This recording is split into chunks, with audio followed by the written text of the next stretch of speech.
There's a hidden show on Netflix where you choose your own adventure. I would not recommend it. A story written by B.B. Boleyn. I don't know why I have Netflix. I can never find anything I want to watch. Apart from Tiger King, which I was hooked on, and the Louis Theroux documentaries. I don't really see anything on there which interests me. I decided to have a quick last scroll through before bed to see if anything grabbed my attention before saving myself £8.99 a month. British sitcoms, seen them. Big Bang Theory, finished it. Some drugs documentary, started it, couldn't get into it. Hey, what about that show with Michael Sheen and Lizzie Kaplan? I love the first series. Nope, not on here. I was about to delete my account when I saw a new category. Adventure/intrigue. Oh, what the? That's not a category. Fascinated. No. Intrigued. I clicked. There was one show in this category, and something wasn't quite right about the screen.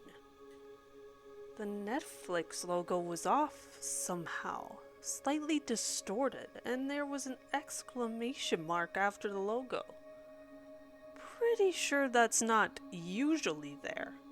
The thumbnail for the show was a screen of static, and the show's title was called Lorem Ipsum 2.1. I clicked and expected the preview trailer to autoplay behind as it does with most other shows. But all I could see was a black screen with the word begin, followed by a flashing cursor. It looked just like the old MS-DOS games you could play in the early 90s. It was getting late, and I felt slightly unnerved by the seemingly secret show I had stumbled upon. But intrigue got the better of me, and I clicked play. A jerky, glitchy fade-out of the main menu screen presented the MS-DOS type screen and showed simply the words, "You ready?" followed by the flashing cursor. I stared at the screen. Nothing happening. I wiggled the cursor on my old PS3 to check the status bar of this show. 48 seconds had elapsed.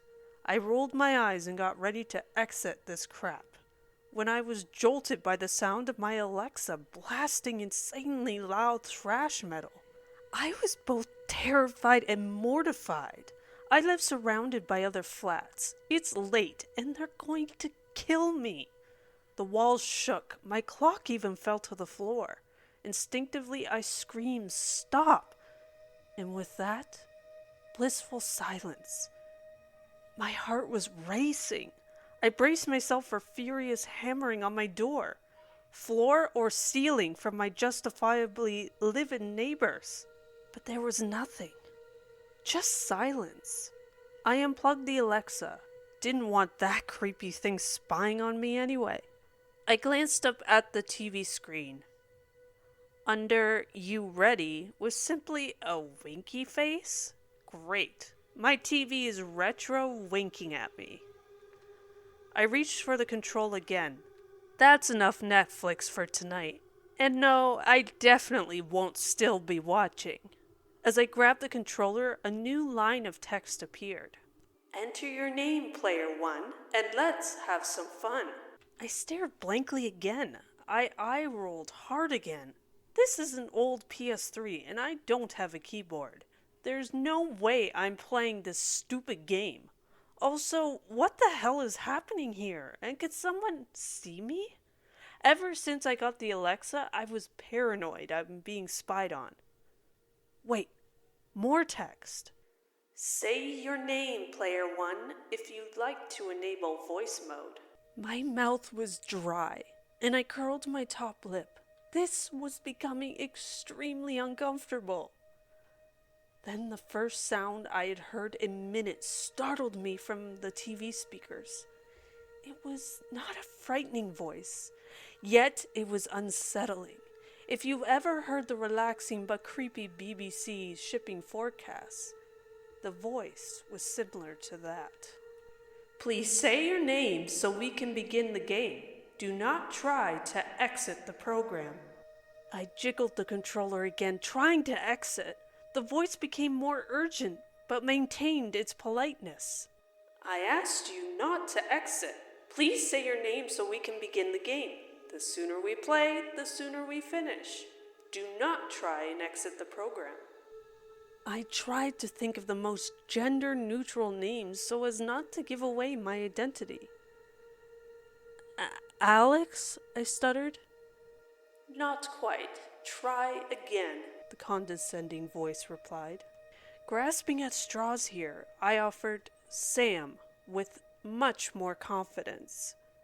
I heard a sharp exhalation of air into a mic, the sort of sound you emit if you see something fairly amusing on Reddit. Enough to warrant a nasal exhale, but not quite a full LOL. Nice try, Rebecca, the voice replied. You're Rebecca. You're Rebecca because it was the most popular name in the UK in 1994. I felt sick to my stomach. A new line of text appeared, and the voice read it through the speakers to me. You're standing in a tiny flat in Salford, Greater Manchester, England. I gasped at how terrifyingly specific this was. How did it know? Where would you like to go next? The bathroom or the kitchen? Damn, I wanted to get out of there completely, to be honest. But I could see the kitchen from the TV. The bathroom would mean leaving the TV screen, and I didn't trust whoever or whatever I was talking to. I chose kitchen. You move to the kitchen, open up the fridge, and look on the top shelf. No way. What was going to be in there? I don't want to play anymore. Fine, Netflix, I'll keep my subscription. I won't cancel. I must have been taking too long to action anything, because the voice became condescending again. Take your little pink fluffy slippers you bought off Instagram last week and open the fridge, Rebecca. Top shelf, no need to be scared. I cringed that this person knew so much about me. Could he see me? Through the TV? Don't be stupid. With a deep breath, I braced myself for whatever was going to be in there, tensing my arms, ready to slam it shut if it was some kind of trick. I opened it aggressively, and the light came on. Nothing. Yep, barely any food, as it was a week until payday, and no scary demon or severed head. I tiptoed in my pink fluffy slippers to see the top shelf. And there was a notebook, an A5-sized sparkly notebook. The voice from the TV returned, along with a new line of white text on the black screen. You open the notebook to the back page. Dreading what I would find, I opened the notebook to the back page. There was a list of hastily scrawled words in bullet point list. To my horror, it was my Twitter handle, my Instagram username, my name on Facebook. I thought I set that to friends only. My Snapchat account name, my phone number, and 2 email addresses. I looked up from the notebook, horrified, and gasped as I saw a new screen. The MS-DOS text screen wasn't there, and there was a dark room with a camera and a light illuminating a desk and a chair with a green screen behind. The view I could see was from above. Looking down, there was a man sat at the desk shuffling papers. The most ordinary-looking man, a nice-looking man, the sort of man you'd trust to read you the early evening news. That's all from me tonight. Join me tomorrow where we will be playing the next installment, he said cheerily into the camera, and then he looked up at the view I could see.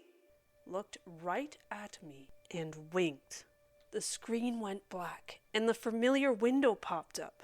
Are you still watching Kiss Chase on Netflix? Continue watching. Exit. What? It was not called Kiss Chase. I would have remembered that. Exit.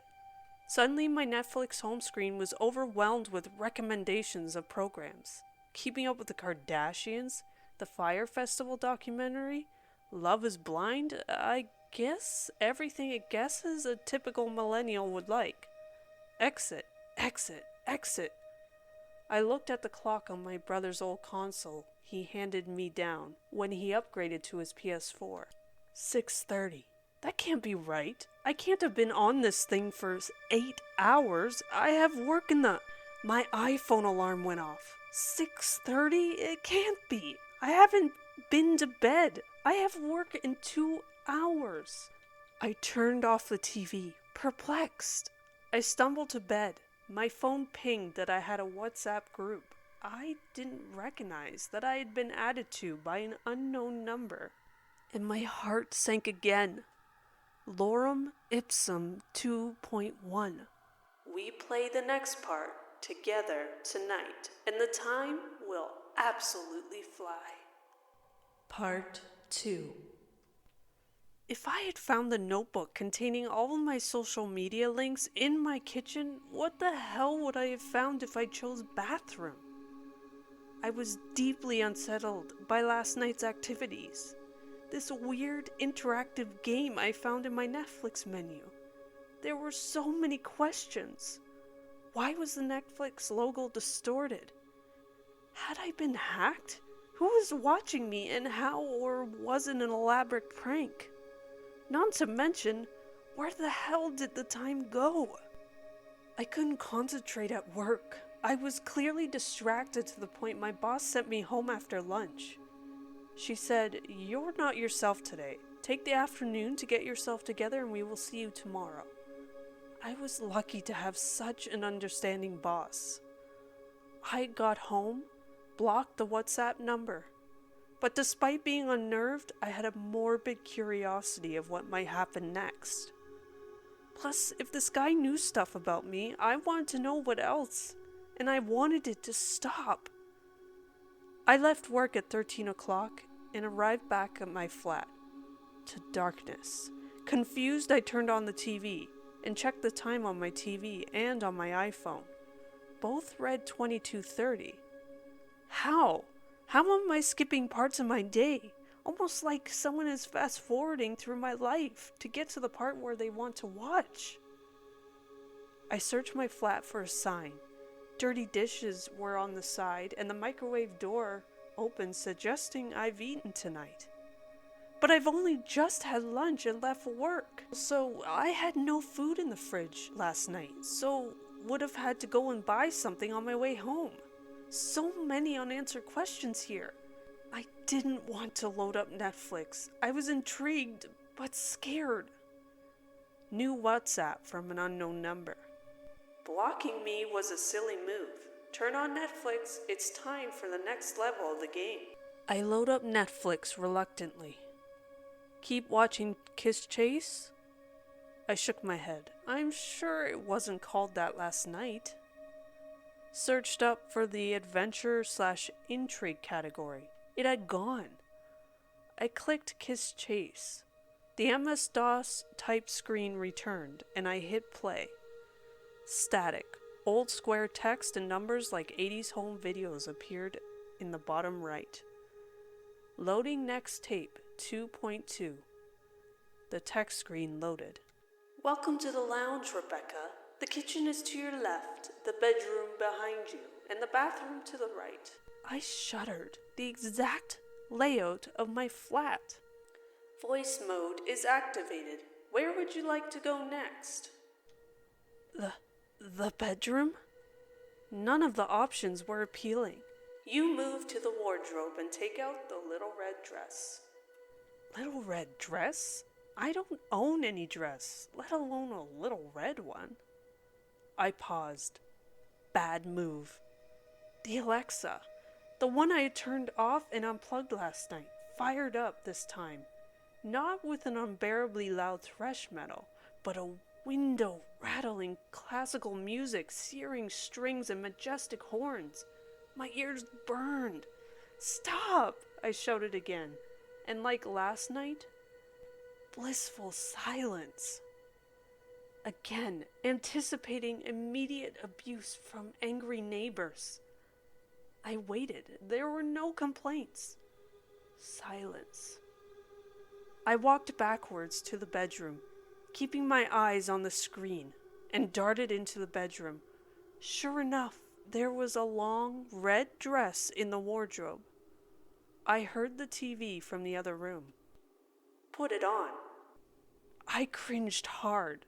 No, I don't want to. I waited. If you abort this mission, you can choose to go to the bathroom or the kitchen. Like hell I was going into the bathroom. That was too far, and I needed to keep my eyes on the screen and keep my wits about me. I took a deep breath. The sooner I played this, the sooner it would be over. The kitchen, I said defiantly, and stomped bravely through the lounge into the kitchen which adjoined it. I jumped as I saw someone sat at my kitchen table. It wasn't who I expected. Sitting at my table was a girl with a camera set up. She was around my age, pretty, very pretty, but shall we say had some work done. Filled out lips, smooth forehead, huge blue eyes, and long blonde hair. Looking directly at the camera, she said, "Hi guys, welcome back to my channel. So today we're going to be trying on my haul from Topshop and Nasty Gal. Link in the comments below." Eye roll. She was one of those annoying British YouTubers who film videos of them trying stuff on. "Can you see me?" I clear my throat. She continues, flicking her hair and pouting into the camera. She can't see me. I look at the TV, a new line of text. "Meet your new friend, influencer and YouTube personality, Eden." My eyes rolled so hard they almost came out of the back of my head. Eden, the Insta airhead, of course. She has a stupid name. Bet she starts every sentence with "so," and starts every video with "hey you guys." Bet there's a crying apology video in there somewhere too. So today I'm joined by Rebecca from Netflix documentary Kiss Chase, who's going to help me try on some of these clothes, starting with an amazing red dress, perfect for special occasions. Sorry, what, Eden? Rebecca from Netflix doc? Damn, need to redo that, she giggled. With a flick of the hair, she started again. So today I'm joined by my oldest friend Rebecca, who's going to help me try on some of these clothes, starting with the red dress. Links to Rebecca's socials in the comments. I stood there. She still hadn't looked at me directly. Until now. With the snap of her neck, she looked at me with crazed eyes and a snarl. The sickly, sweet influencer act was dropped. "Put the red dress on." "Why? Put the dress on or we can't get to the next level," she said, changing her tune again. I went to put the dress on and returned to the TV. Static. And Eden had gone. Disappeared. No Vocus YouTuber and no camera. MS-DOS screen returned with a new line of text. "That's all we need for tonight. Exit game or continue." "Was that it? Exit game?" I volunteered. "Is that an option?" Amazingly, it was. I didn't even need to exit Netflix. The app just crashed. I turned off the old PS3. That was easy. It was 22:33. 3 minutes had passed? Wow, I have my whole night left. Off to bed I go. My alarm went off at 6:30. I turned it off, but was assaulted by notification after notification after notification. WhatsApps, Snapchats, Facebook messages, emails, texts, and Instagram messages. Uh-oh. The hell were you thinking? The hell? Saw the video. You okay? Call me. Wow, you're insane. Saw your YouTube video last night. Are you okay, babe? Why would you do that? Okay, so I don't want to be you in work tomorrow. So funny, though. Your family are gonna go nuts. That made me sick. What the hell? Panicking, I got to work and was immediately called into a meeting with HR. What you did last night completely violates our company's social media policy, said James, our head of HR. You've absolutely humiliated this organization. I am sorry, Rebecca, but we have no choice but to let you go. Clear your desk. Say nothing to your colleagues. I returned to my flat, absolutely devastated. What had people seen? I decided to share this turn of events with my long-distance boyfriend. We met online 6 months ago. He is in the USA, and I'm in the UK. I told him about the weird Netflix show, but before I could elaborate, he said he also had a weird experience last night. I started playing the new Sims last night, he said. I created myself and you just for fun, but something odd happened. What? I asked, worried. I went to the bathroom, and when I came back, your Sim was moving herself around. She moved to the bedroom and put on a red dress and started acting disgusting and possessed around our virtual home. It was so weird. You were bending over back and forth at the waist, smashing your head on the floor. I thought my game was glitching. My phone pinged. New number, unknown. Get ready for level 3. We play tonight. Part 3.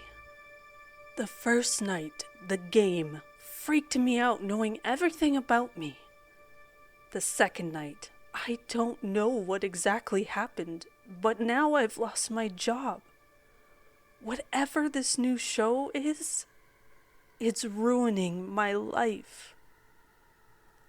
I had no job to go to today, so let's just get this over with. I fired up Netflix.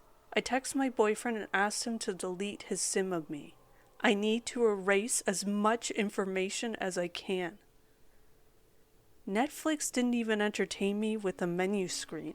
It went straight to static and that blocky 80s VHS text. Loading next tape. 2.3. The familiar voice made itself known. Voice mode is activated. Check your Snapchat, Rebecca. Dread plummeted to my stomach. What now? I opened the bright yellow icon. New message from ha ha ha ha LOL 666. It's me. A Snapchat of me from the point of view of my TV. How the... New command. Check your WhatsApp. A new message from a new number. A weird, close-up video of me from under my chin moving around my flat. I was creeped out. New command. Check your online bank account. I gasped, opening my banking app. All my money had gone. I didn't have much anyway, but what little savings I had and my current account both read £0 and 0 cents. All my money had gone. This game and whoever or whatever is behind it is determined to ruin my life. New command. Open YouTube on your phone and check out Rebecca's new red dress. I quickly opened it and found the video. It looked familiar. Vacuous YouTuber and her mate try on clothes. But wait, the main presenter looked like me. Look, I'm a girl in my mid-20s, but I'm more of a tomboy. I don't wear dresses, and I wear minimal makeup. Yet this person was me, as if I had been given a makeover. Some mannerisms, same personality. But my plain face was pumped up and perfect. My drab brown hair was long and blonde, and I seemed to be putting on an act. My companion, however, was glitchy, to say the least. What started as a timid-looking girl became a character, a weird, pixelated face jerking between simulation and normal face.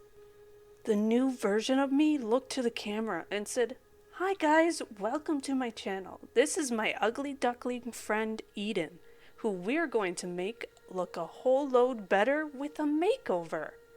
It seemed the vacuous YouTuber from last night, and plain old me has swapped for the broadcast. The broadcast I don't recall, as the game ended once I put on the red dress and returned to the screen last night. The pixelated girl returns wearing the red dress, and the new influencer version of me stood by my side, with her in front of the kitchen table, with a manic smile. New me raises a hand, places it behind Eden's head very slowly, and then smashes her head into the table in a completely unexpected assault. I would never do anything like that. I was horrified. Laughing, the new me pulls her up by her hair and repeats the action over and over again, until the pixelated, glitchy Eden turns redder and redder, matching the dress. Doesn't she look pretty? Do you guys like her makeover? The video ends abruptly. New command on my TV. Watch it again. There's more? Please, no. The next video is long, 47 minutes, and it's normal me doing some kind of makeup tutorial. Quite normal, really. 2 minutes in, I really wanted to cut to the chase here. And I don't have time to wait to watch the rest of the video clip, so I skip forward. 40 minutes in, and I've transformed myself into a hideous, ugly old clown. Long fake teeth, yellow contact lenses, a face of bright colors. I'm reciting some kind of numbers over and over again. This explains the varied messages from my friends. They didn't all see the same video. New command. Watch it again. Normal me is back, sitting at my kitchen table looking down the lens. Hi, this is Rebecca. I work a crappy admin job at a crappy company called Enigmatica in Manchester, UK, and boy, could I tell you some things. I really didn't want to watch whatever it was that had led me to be fired from work earlier today. But I had to. Morbid curiosity and I needed to finish this level so I could end this stupid, dangerous game for good. We've done so well because Jonathan Daniels, head of IT, hacked our competitor and stole all their contacts. Whoops. What? That is not true. If it was, how would I know anyway? The reason HR matters in this place never get resolved is because the manager James is having an affair with our head of finance. Hi, Lisa. No, that isn't true either. James's wife works in my team. They're really solid and have 2 great kids. We don't even have a Lisa working in finance. And another thing, every manager in this place is a bully. Particularly Jane Anderson. I wouldn't trust her as far as I could throw her. You know what you did, Jane. I cringe so hard. Jane's like my work mom. She's my line manager and the sweetest, happiest person you could ever meet. She's been trying to get me out of my entry-level position and on courses so I could get a better chance of promotion. I didn't want to see any more. New command. Say 1 to exit the game now and start to rebuild your life and career from scratch. Say 2 to continue the next level tomorrow night and erase the damage of the past 2 nights. What a choice! It would be far easier to just delete the past 2 nights and pretend they didn't happen. But what would that involve? I need to pause the game, bide my time, and gather my thoughts. Pause game, I instructed. It worked. game paused," said the voice of the game before adding, "for now. I've only spoken to my long-distance boyfriend about this briefly, but he's not much help to me across the pond. I need to speak to my mum. Has she seen any of this? Does she know? She always makes me feel better." I dialed her number. "Hello, my darling, and how are you?" She wasn't mad at me. She doesn't know. "Not good, Mom. Something weird is happening to me. I wish Rob had never given me his stupid old PS3 when he upgraded." "Rob?" "Yeah, when he got his PS4, he gave me his old console. I just use it to watch Netflix and play some old games. Well, anyway, listen. Darling, are you okay? Who's Rob? Is she for real? God damn it, Angela. My big bro, Mom. Duh, your son." Silence. "Mum? Your big brother, darling? Where's all this coming from? Sweetheart, are you okay? I can't believe this. Am I going insane? Mom, Rob, my big bro, come on, I need to talk to you about..." She snapped. "Are you on drugs or something, Rebecca? Snap out of it. You don't have a big brother. You're an only child. You know this, and your dad and I bought you that PS3 when it came out as a Christmas present. Mom, how could you just forget Rob? Maybe she's getting dementia? No, she can't." I tried to refresh her memory. "Mom, come on now. Rob and I used to play football in the back garden. He did really well in school, star pupil, and is now a lawyer in London. Remember us having swimming races in the pool on holiday in Spain? You must remember we laughed for hours. We're both so competitive." Silence. "Mum?" Mum took a deep breath. "Rebecca, you've never had a brother. Not in this lifetime, anyway." "Eh? What does that mean?" She carried on. "The boy you played football with in the garden was our next-door neighbor, Neil. The swimming races in Spain were with a little girl we met from another family on their holidays. Sweetheart, I'm worried about you. You're not well. Stay there, my love. Stay in your flat. Your dad and I will be there in an hour." Part 4. First, this new Netflix game knows everything about me. Then it glitches my timelines and gets me fired. Then I see I'm being filmed in my own flat by something I can't see, and somehow within a 3-minute time frame, 4 videos were made of me broadcasting weird content to YouTube, which I don't remember. The console I used to watch Netflix was handed down to me from my older brother Rob when he bought a PS4, who now I am being told by my own mother never existed. Excuse me for feeling as though I'm going out of my goddamn mind. I waited for my mom and dad to arrive. They live an hour away. I had paused the game on Netflix to bide my time, given my 2 options at the end of the last level/installment. Say 1 to exit the game now and start to rebuild your life and career from scratch.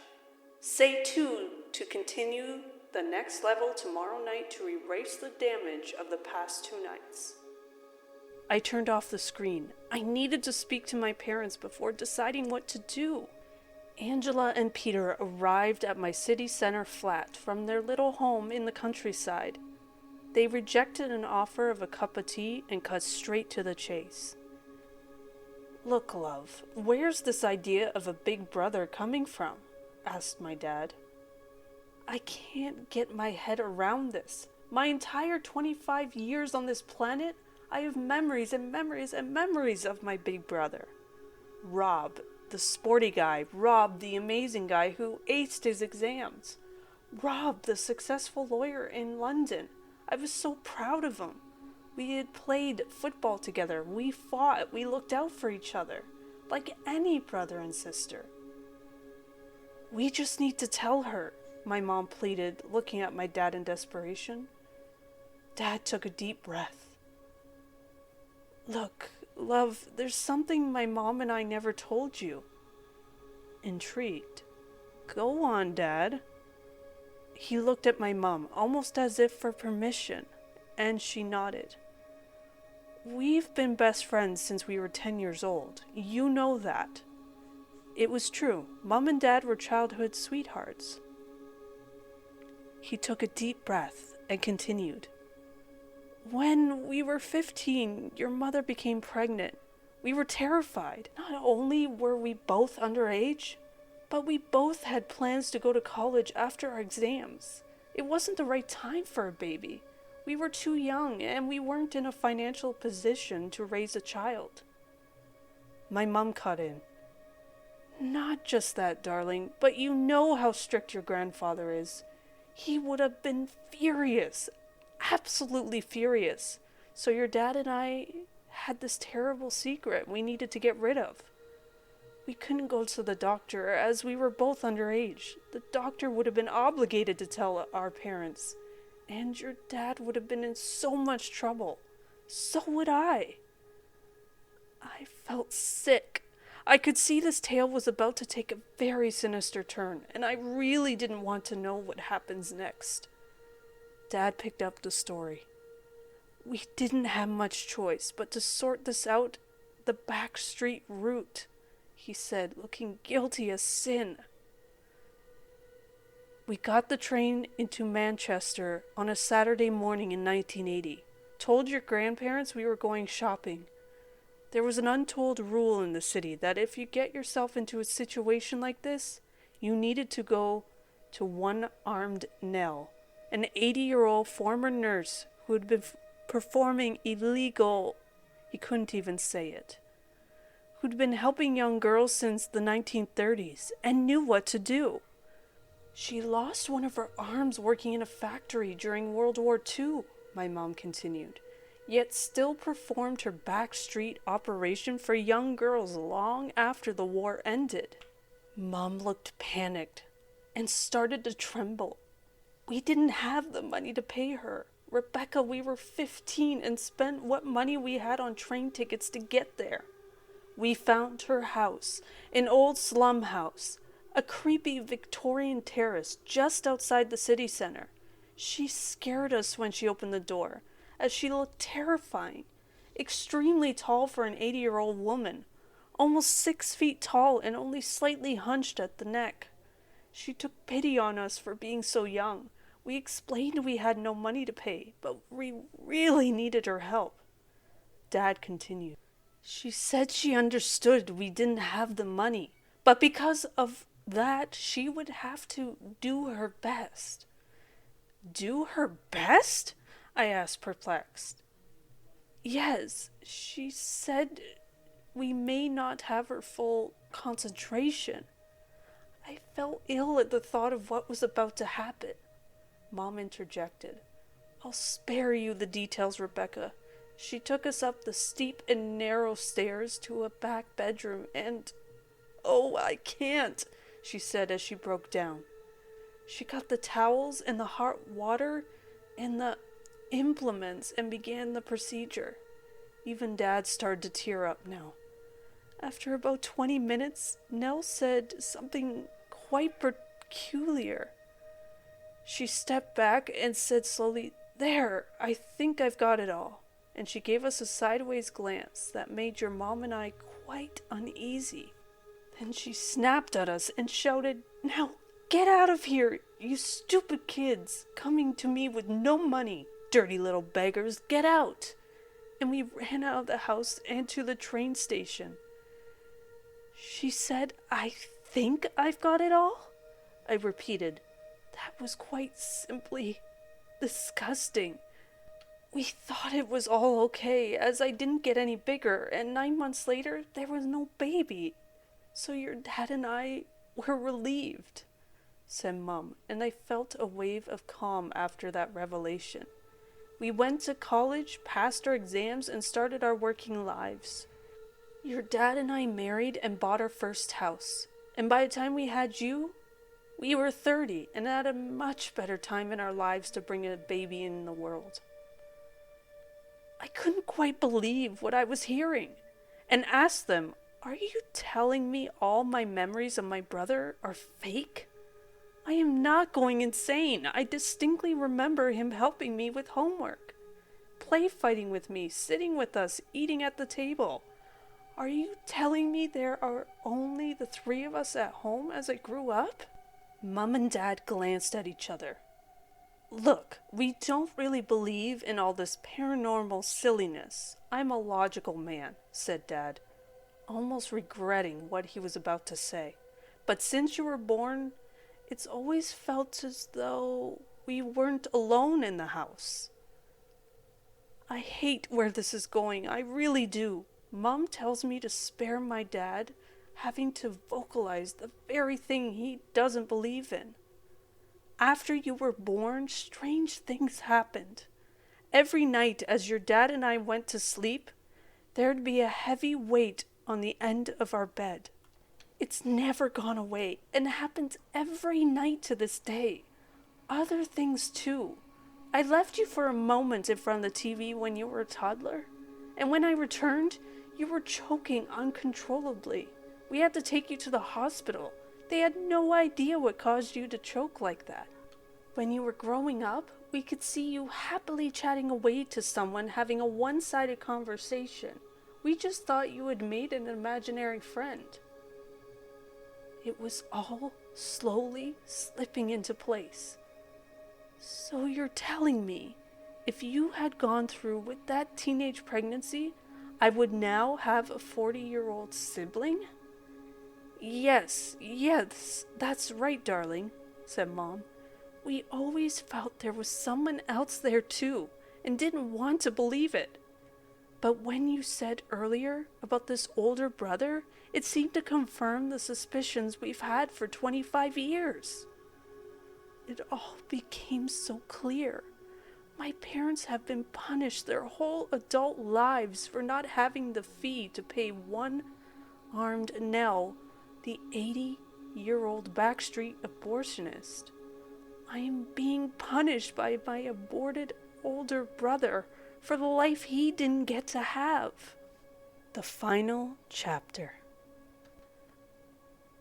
I understand now what my mom meant when she said, "You've never had an older brother. Not in this lifetime, anyway." 2 nights ago, I found a new category on Netflix called Adventure/Intrigue, containing a creepy new show which appeared to be one of those old text-based adventure games from the early 90s. This show appeared to know everything about me with stalker-like accuracy. Last night, a strange girl appeared in my flat, some influencer making a show. Despite only 3 minutes passing, I had somehow broadcasted 4 videos of weird content to YouTube.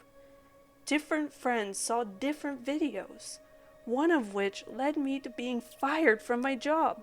I've always known the console I used to watch Netflix was handed down to me by my older brother, whom I have vivid memories from throughout my childhood. My world was shattered when it was revealed to me earlier today that I'm an only child. I have no older brother. He was aborted when my parents fell pregnant underage at 15 and sought help from an 80-year-old illegal abortionist called One-Armed Nell, who, it's now clear, didn't quite finish the job off as punishment for my parents not having the money to pay her. What a trip. Hey, if only this was a Netflix show. But no, it's my life and it's ruined. After their revelations earlier today, my parents were intrigued about what I had seen and what had led me to call them. I spent over an hour telling them everything. How I got fired, how my bank account has been drained, and how the game presented me with 2 options. Say 1 to exit the game now and start to rebuild your life and career from scratch. Say 2 to continue the next level tomorrow night and erase the damage of the past 2 nights.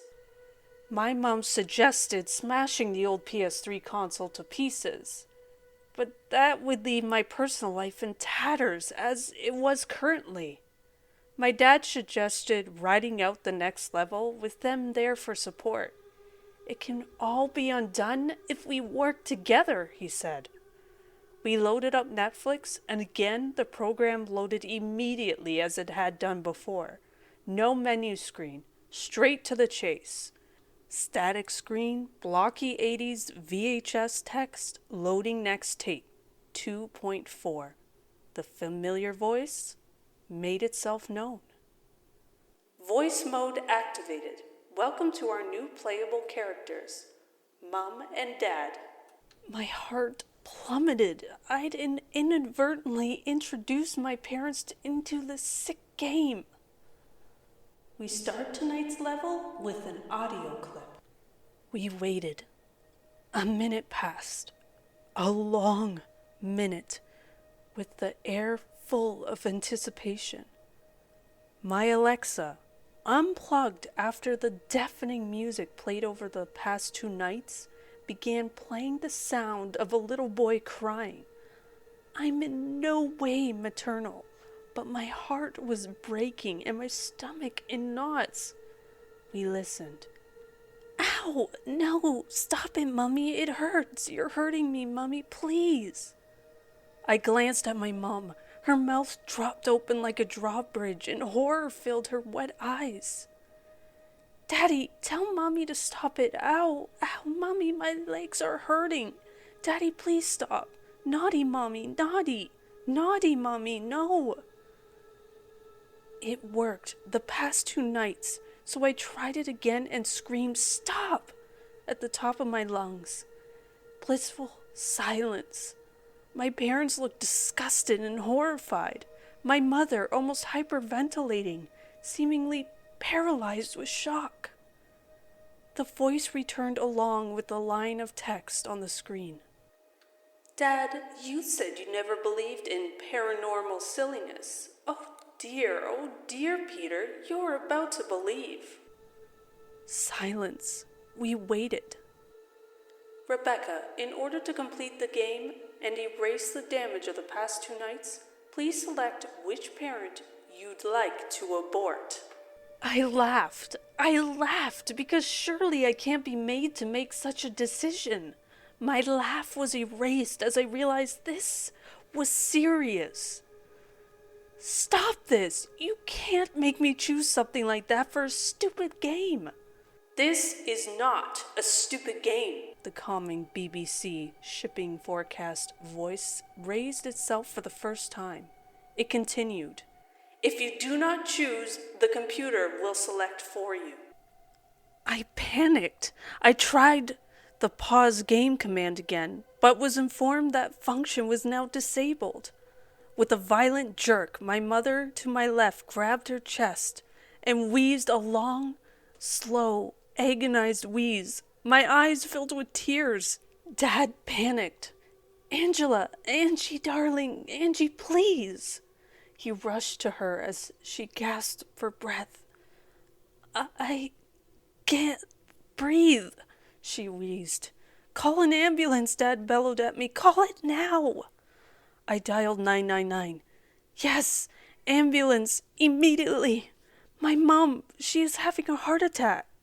I barked my address down the phone, and panic ensued as we waited for the paramedics to arrive. Amidst the panic, the game continued. Cheesy, showbiz game show music blasted through the Alexa at a deafening volume against the backdrop of my mother gasping her last breath, and my dad and I helpless, simply kneeling next to her, waiting for her help to arrive. The voice of the game returned.